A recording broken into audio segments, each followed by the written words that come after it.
Hi guys, it's Katie. I'm going to do a little food prep, so I'm going to bring you along. I'm getting a really late start, but I haven't food prepped or meal planned or done anything that I know makes my life easier in the longest time, so I'm doing it now. It's Monday. There's a few things I'm going to do a little bit later in the week just because of the way the meal plan falls. This is my meal plan for this week. You can see it on the grocery haul. I'll link this meal plan down below. The grocery haul that this meal plan is a part of down below. Here's my make list. Some things, like I said, I'm going to wait. I'm going to make up some bacon, soak some rice, boil some eggs. Today I'm going to make yogurt, granola, almond milk, and sourdough pancakes. Maybe, maybe not. Or I might just feed my sourdough starter and make pancakes later. But I've been feeding my sourdough starter. It's right here. But I didn't have any flour to do anything with it. So I need to feed it and do something with it because I've just been feeding it the little bit of flour that I had. And now I have a lot of starter. So I can make the pancakes and then they'll be in the fridge and we can use them for breakfast. I also sometimes just use them like bread and like put peanut butter and jelly on them and make sandwiches out of them. Okay, so I'm also going to clean up this lettuce. I don't know if I said that. So anyway, I'll see how much of this I can get done. This is actually lettuce from last week.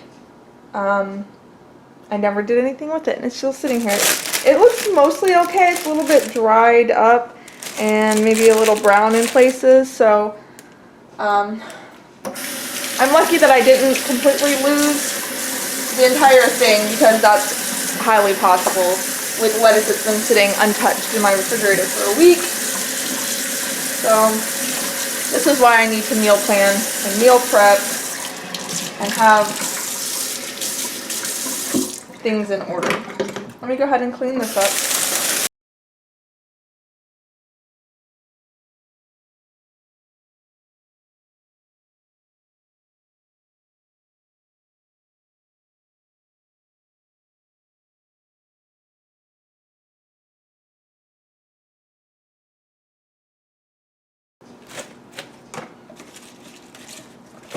Okay, so I was able to salvage, I would say, half of that head of lettuce.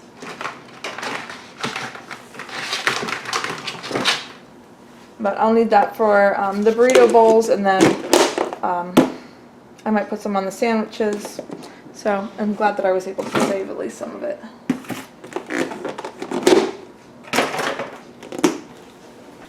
Alright, next I'm going to do my almond milk so that can get started straining.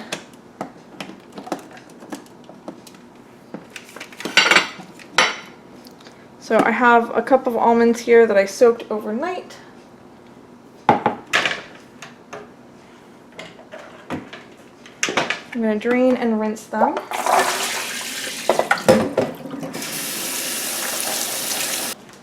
I'm going to add a quart of water to my Vitamix.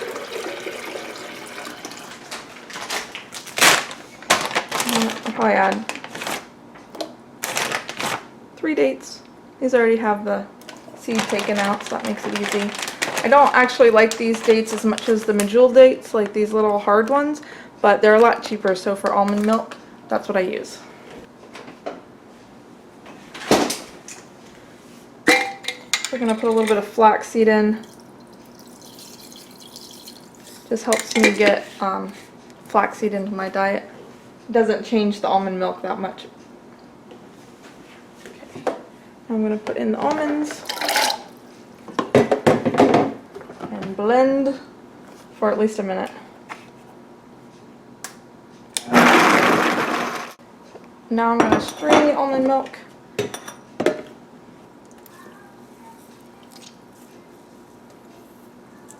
Strain it through some flour sack towel. I just put the pulp in the compost and then I rinse out the towel.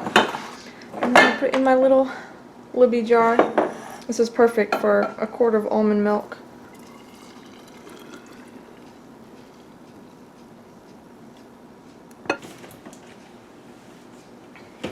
Okay, next up I'm going to make yogurt. I do a ½ gallon at a time, so I'm going to put most of this ½ gallon in because I actually make 2 quarts, that's what I should say. 2 quart jars, which when I leave a little headroom so I don't make a mess, ends up being a little bit less than ½ gallon, so And leave just a little bit in. Alright, so I'm going to heat this up to 180 degrees. So I just have it like on a medium high. And right now it's still like cold straight out of the refrigerator, so I can walk away from it for a couple minutes, but once it starts warming up, you gotta watch it and stir it because it will scorch. So I'm just gonna leave this for just a minute. And I'll be right here next to it, but I'm gonna feed my starter. I guess I'm not gonna make pancakes, but if I feed my starter in this jar, it's more than half full. If it rises up double, which it should, it's gonna overflow. So I'm gonna feed it and then I'll make pancakes tomorrow.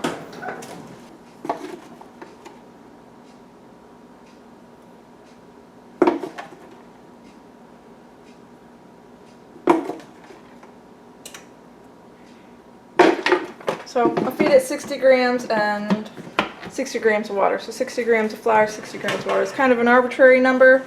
I just do equal amounts so that it stays 100% hydration.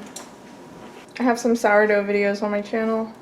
How to make sourdough bread and other sourdough recipes. If you want, I can link that playlist down below if you want to see it. Just check down there.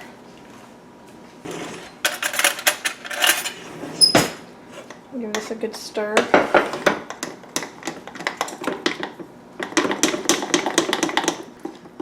Okay, so I'm going to put 2 cups in here.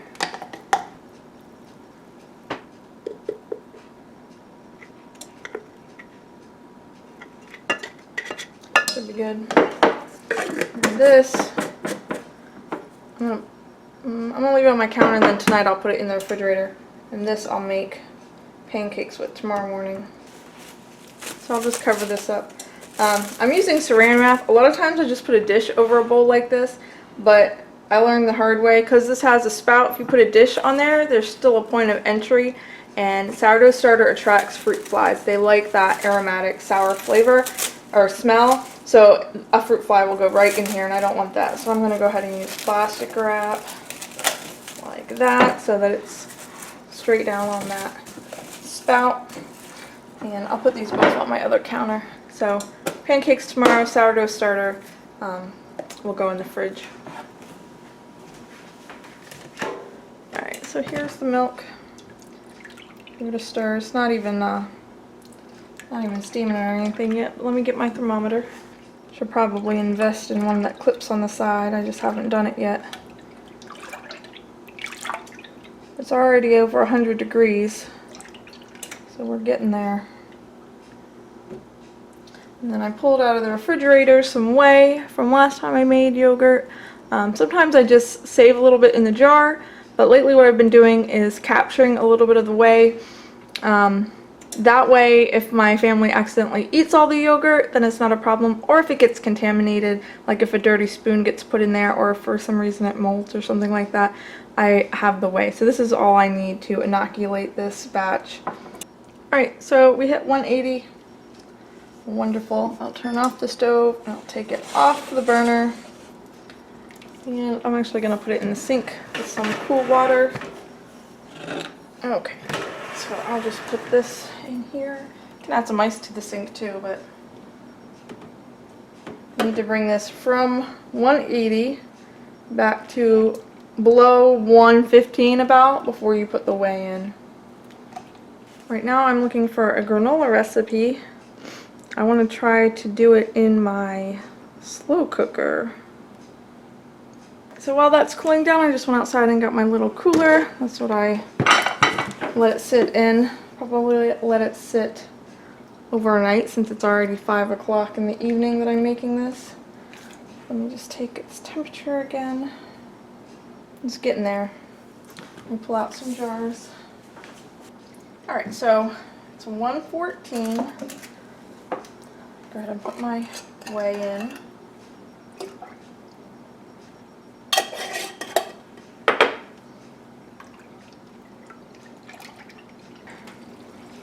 Go ahead and fill my jars up.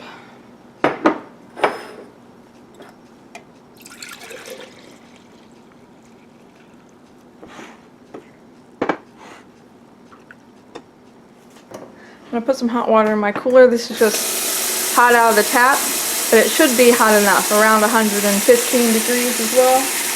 And I'll just hold this 115 degree milk at 115 degrees. Just close this up and then I just put it in the out of the way place until tomorrow morning probably. Okay, so I turned my crock pot on a couple minutes ago, so it's already starting to warm up. I'm looking at a couple of different recipes and they say to put the dry ingredients in and then melt the oil and the sweetener together and pour it over, but I'm gonna just try to do it all in one thing right here. So the recipe I chose is from a website called practicalstewardship.com. I'll link it down below. It's just a basic granola recipe, and I'm actually probably going to change it up based on what I have on hand. It does say to grease the crock pot before you start, so that's the first thing I'm going to do. And then I'm just going to throw everything in here and let's cook it for about 45 minutes to an hour, stirring every 15 minutes.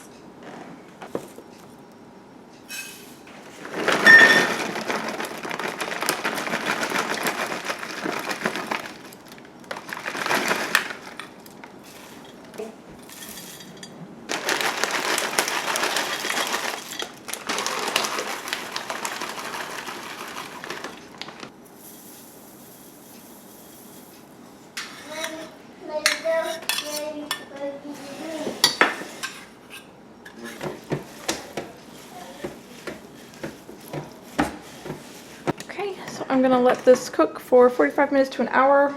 A little thing in there to keep it vented, stirring every 15 minutes. We'll see how this turns out. Here is the granola all done. Turned out okay. It's still cooling down, so it's hard to tell. Sometimes it's easier to tell once it's fully cooled down. I will say it did scorch a little bit. I was just stirring it with a regular spoon, but I think something like a spatula where you can really get down and get everything off the bottom is important. It seems like mostly it's like the flax seeds burned, and probably because when I stirred they didn't come up. But I tasted it. It tastes okay, even though it's a little bit scorched. We'll still eat it. So anyway, I'm just letting this cool down in the crock. It's turned off, but sort of the residual heat is helping dry it out a little bit. And once this cools, I'll just package it up and it will go in the pantry. Alright, so here's the granola. I wasn't really happy with it. It seemed kind of greasy. I don't know if that's the way it cooked in the crock pot or if it was just the oats to oil ratio. So what I did is I added some extra oats. I also put some raisins in here. And for the oats, I toasted them in a dry skillet so that they wouldn't have like a raw taste. So I just put them over like a medium heat and stirred them around until they started smelling fragrant. And I stirred that in. So this is kind of a looser, not so clumpy texture. This is more of like what I prefer and what I'm used to. So I don't know, I might just try my usual recipe that I know turns out really well and try the crock pot again, but I have all this granola for now, so it'll probably be several weeks before I try this again. Alright, so this is hot all over again because I added those toasted oats. So I'm just going to let it cool again, but I'm going to bed. So I'm just going to cover it with a towel so it can cool and it doesn't trap the heat in there, but it also, you know, stays protected. And then I'll pack this up in the morning. Hi, good morning. Here's the granola this morning. Looks a lot better than I had it last night.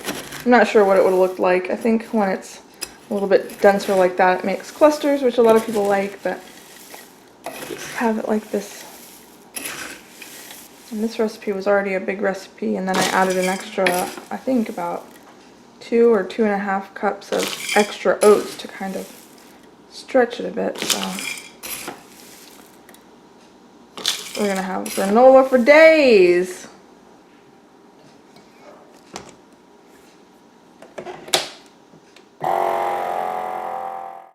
Alright, so these will just go in the pantry until we're ready to use them. Okay, so over here is the yogurt. So I checked it before bed and it was not quite done, but it looks good now. It smells good, so I'll go ahead and put these in the refrigerator. Okay, next up I'm gonna do my sourdough pancakes. Alright, this recipe is from Heritage Homestead here on YouTube. I will link it.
Next I'm going to soak these chickpeas. Hopefully they'll sprout before I need to make my falafel.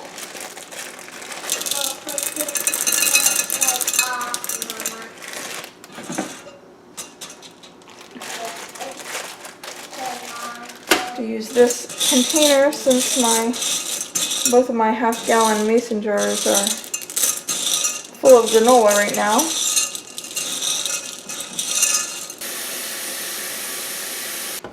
Chickpeas swell up a lot, so you gotta put lots of water.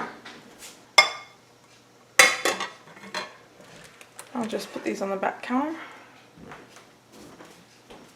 Alright, next up I want to boil some eggs, but I got 2 hot cast irons that I don't really want to move, and also I haven't had any breakfast, so I'm going to eat actually a few of those pancakes. I'll get this set up. These are just some boiled eggs to put in the macaroni salad we're going to have tomorrow. Yum! So while the eggs are pressure cooking, I'm going to go ahead and make the mayonnaise for that macaroni salad. I have a video on my channel showing how to make homemade mayonnaise.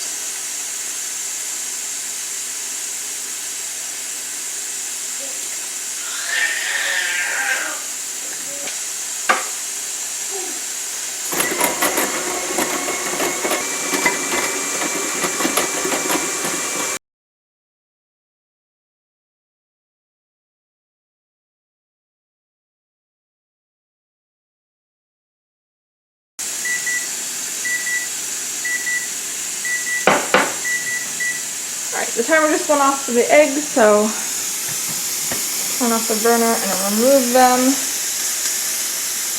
and release the steam.